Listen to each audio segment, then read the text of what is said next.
And thank you for joining us for KBOI 2 News Midday. I'm Brian Moore, and let's get right to your top 11 stories today at 11. A small fire at Dunkley Music snarled morning commuters in downtown Boise this morning. This was the scene as 3 fire crews checked out the report of smoke in the building.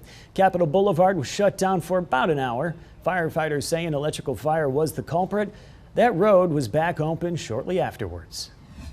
And a single driver is responsible for at least 2 crashes in Boise. It started about 10:20 last night. A driver struck an Ada County deputy's car at the intersection of Cole and Northview. Just 10 minutes later, that car crashed again at Chinden and Veterans Memorial Parkway. The driver of the white Honda hit a Boise police car. One officer went to the hospital, but his injuries are not considered serious. The BLM says it should have total control of a fire from the Boise foothills by noon today. That's less than an hour now. Crews attacked from the air and the ground, getting a handle on it just ahead of the winds that yesterday's storms brought.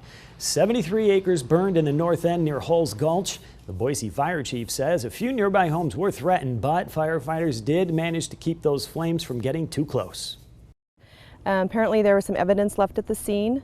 Law enforcement is looking to take it in for processing, for fingerprints, to potentially find the suspect responsible. And even with last night's rains, crews spent the night monitoring the area, looking out for hot spots. Oh my gosh, go. Okay, Larry, we need go to go. now. Go. Like, Yeah, no, no. fast.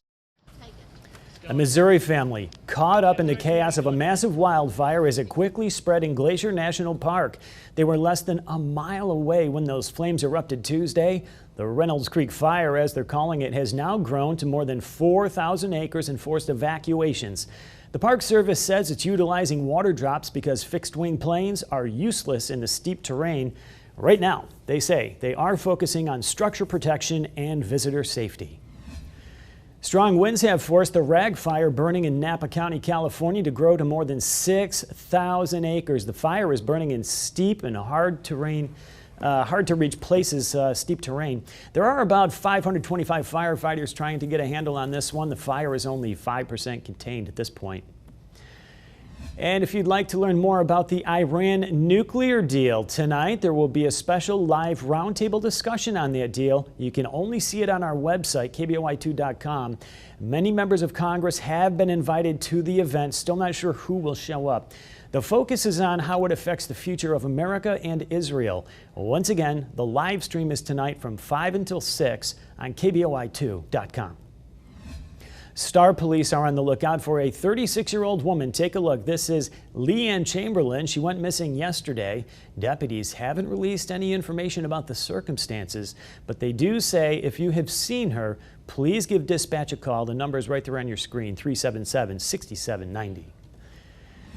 And today marks 3 years since Phyllis Ward was murdered in her Boise home. No one has ever been arrested in this case, but the case is still open. That's according to local police, and it continues to haunt neighbors who watched the Ward home burn before the discovery of her badly beaten body inside.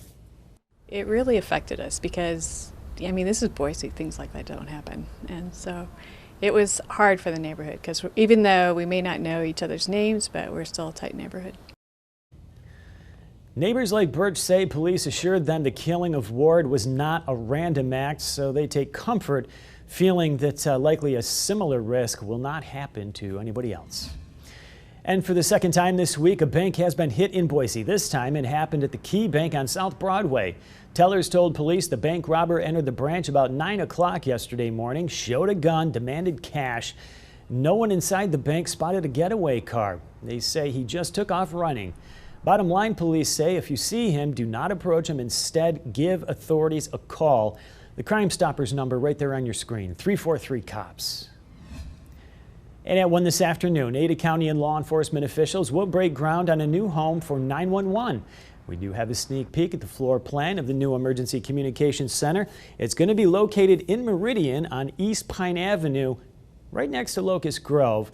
Construction will take a little over 2 years and cost nearly $10 million. The current center opened back in 1977. Dispatchers say they need more space and new technology.